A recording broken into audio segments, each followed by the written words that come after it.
Welcome back, everybody. Ready for another deep dive? Always. Okay, so today, let's imagine it's Sunday morning and we're settling into a thought-provoking sermon. Okay, I like where this is going. The sermon we're diving into is titled Speak Life, Part 2 of 4, delivered by a pastor we'll call Pastor Brent.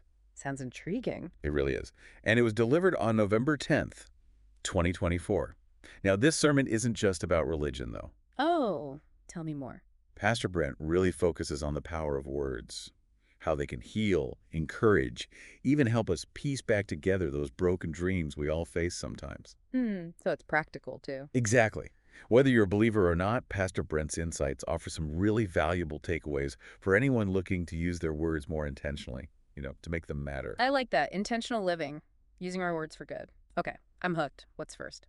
So Pastor Brent starts by drawing this really interesting parallel between medical professionals and the healing power of words. Okay, how so? Well, he acknowledges that some doctors, maybe they're in it for the wrong reasons, maybe the money, but then he shifts focus to those doctors who are driven by something deeper.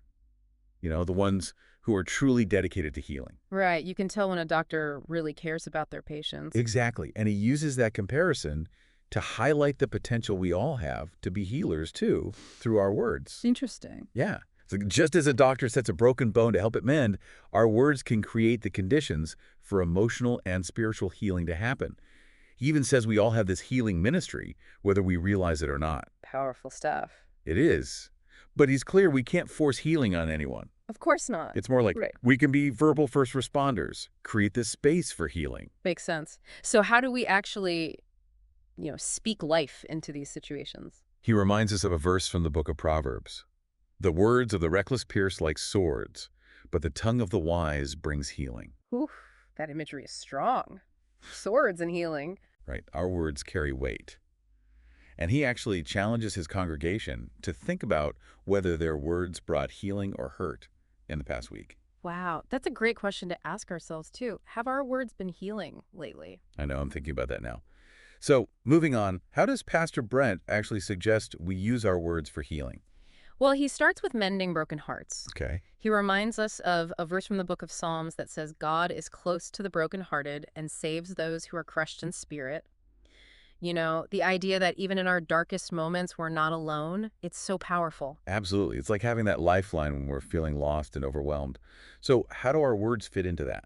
Pastor Brent compares it to a doctor setting a broken bone again. Ah, I see. The doctor prepares the bone for healing, but it's the body that actually does the healing. So our words, it's about clearing obstacles, providing support, creating that environment where healing can begin. It's more than just platitudes. More than just saying, oh, I'm so sorry. Right. It's genuinely praying for those who are hurting, reminding them of God's promises, speaking words of love and faithfulness. Being present. Exactly. And he even uses the story of the paralyzed man being lowered through a roof to reach Jesus. The friend's faith moved Jesus to heal, and Pastor Brent suggests our words can have a similar effect. Create the space for a miracle. So it's about faith, too. Yeah, faith and action. I like that. So we've talked about mending broken hearts. Does Pastor Brent offer other ways to use words to heal? He does. He also talks about using our words to mend broken relationships. And that makes sense, right? Relationships can be sources of hurt, too. Absolutely. And Pastor Brent actually connects this to the whole loneliness epidemic we see today. He suggests it's partly because we're losing the ability to reconcile with each other, to forgive and move forward. He's saying we're not as good at mending broken relationships. Right. And he challenges us to be peacemakers and bridge builders, using our words to repair those broken connections, not just letting those relationships fade away. Like proactively working on them. Exactly. And he gives some really specific advice on how to do this, too, like expressing commitment to the relationship. He uses the example of Jesus saying, as the Father has loved me, so have I loved you. Now remain in my love. It's about showing that same level of commitment in our relationships, sticking with it even when things get tough. But what about when we've been hurt, when we've been wronged? He talks about that, too. It's about being willing to forgive even when it's hard. Oh, that's tough. I know, but he also talks about owning up to our own mistakes and, speaking calmly and kindly even when we're hurt or disagree. Easier said than done sometimes. Definitely.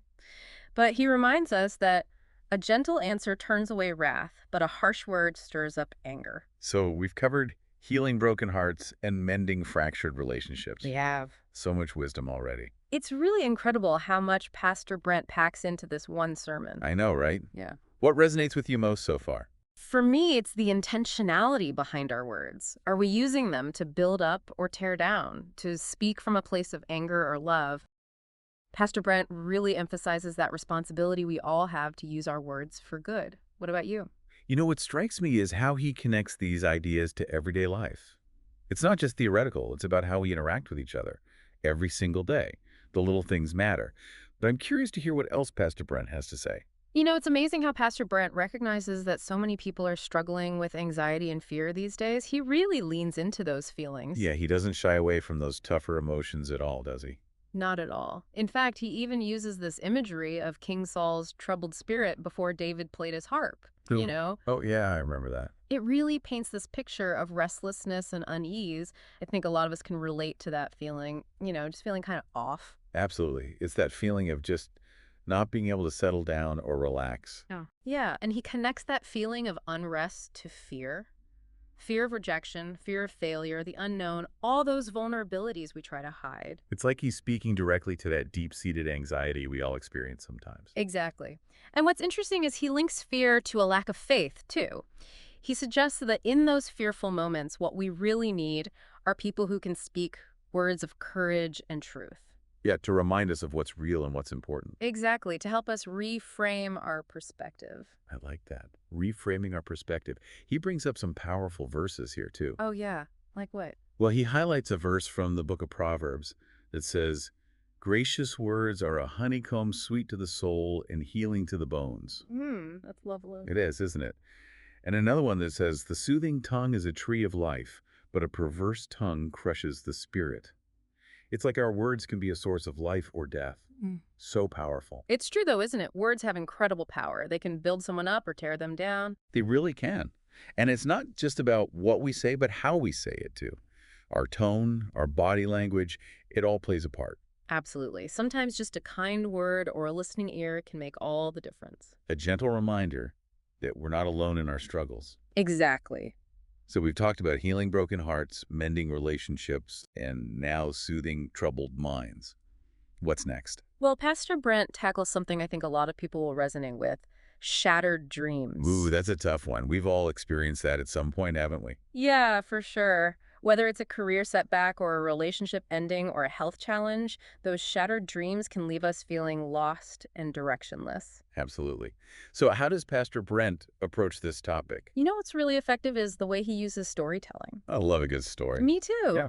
He shares these 6 poignant examples of people facing different types of loss. There's a woman who couldn't getting passed over for a promotion, a couple who loses their savings in their dream home, a young athlete whose career is cut short by an injury. Oh, wow. Each one is so different, but so relatable. Right. He also talks about a woman going through a divorce, a couple struggling with infertility, and a man forced to close his business. It's like he's covering the whole spectrum of human experience, showing how these shattered dreams can manifest in so many different ways. What was the point of all these stories? Well, he uses them to illustrate that each story represents a different kind of heartbreak, but they all share that common thread of a cherished dream slipping away. And that's something we can all relate to. Exactly. And Pastor Brent acknowledges that unique sadness that comes with a shattered dream. He actually encourages people to recognize and validate that pain. Don't try to bury it or pretend it's not there. So what do we do with that pain? How we move forward? He reminds us that we all need people in our lives who will speak life into those situations. People who offer hope and a new perspective when it feels like everything is falling apart. Like a lifeline. Exactly. He's calling us to be those supportive friends and family, the ones who help someone grieve, process their loss, and eventually dare to dream again. It's about being there for each other through those tough times. Right. It's about recognizing the power we have to lift someone up instead of tearing them down. He offers some guidance on how to do this too. Oh, yeah. Like what? He quotes a verse from the book of Proverbs. "The mouth of the righteous is a fountain of life, but the mouth of the wicked conceals violence." Wow. And another one from 1 Thessalonians. "Therefore encourage one another and build each other up, just as in fact you are doing." It's about choosing our words carefully speaking, life and hope, not negativity and despair. really being mindful of the impact our words can have. Yeah, and after the shattered dreams section, he moves into this beautiful section on reviving weary souls, like when you're just exhausted and worn out. Oh, I know that feeling all too well. Ugh. What does he say about that? He starts with this verse from the book of Isaiah. The sovereign Lord has given me a well-instructed tongue to know the word that sustains the weary. And he actually prays this verse out loud, asking God to give him the right words to speak to those who are discouraged and worn out. That's beautiful. It's like he's recognizing that he doesn't have all the answers, Yeah.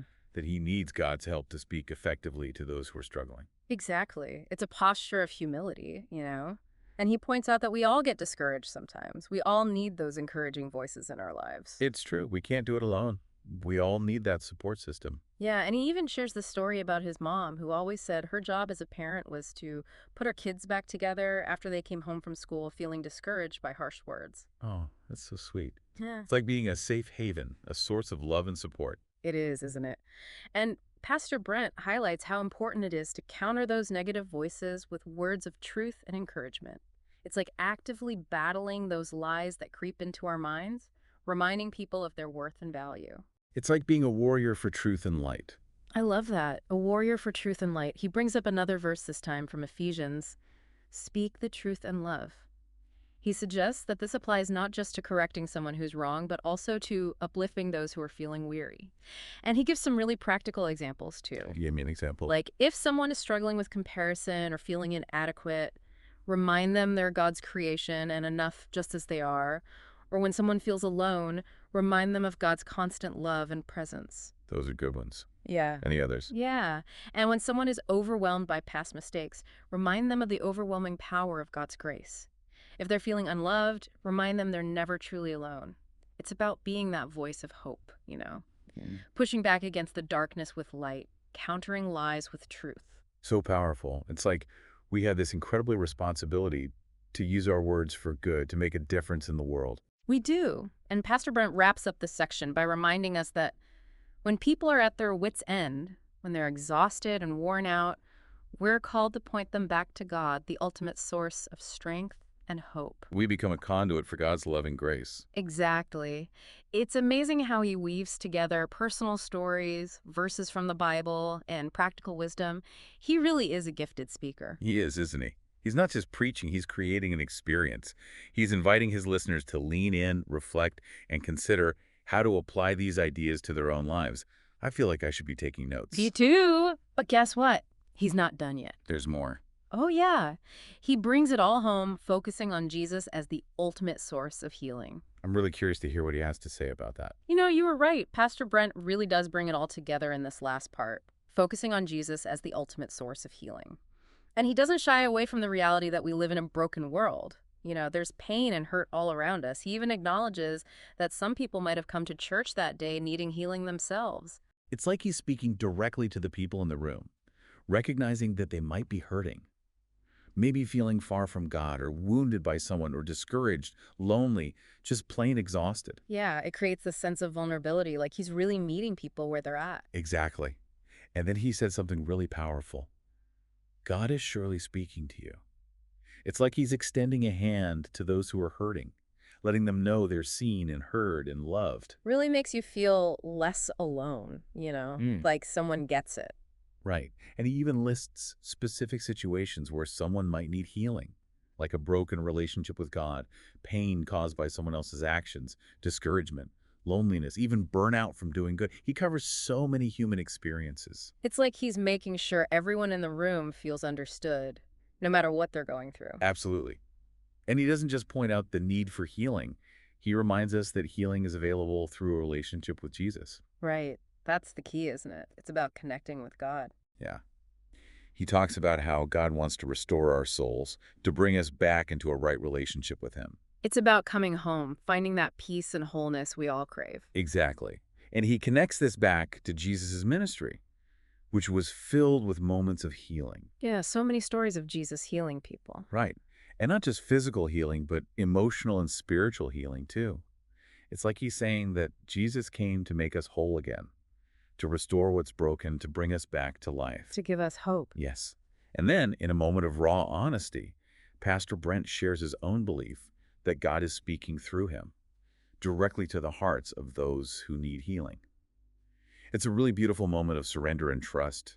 You can feel the depth of his conviction. Yeah, you can tell he truly believes in God's power to heal and transform lives. Absolutely. But he doesn't stop there. He challenges those who might not be seeking personal healing to think about how they can use their words to bring healing to others. It's like a call to action, a reminder that we're all called to be part of God's healing work in the world. Yeah, we're all in this together, aren't we? Exactly. And he encourages them to use their words to speak life into the world around them, to be beacons of hope and encouragement. I love that, to be beacons of hope. It's a beautiful thought that we all have a part to play in spreading God's love and grace. It really is. And then he does something really special. He leads the congregation in a prayer, asking God to make their voices instruments of healing.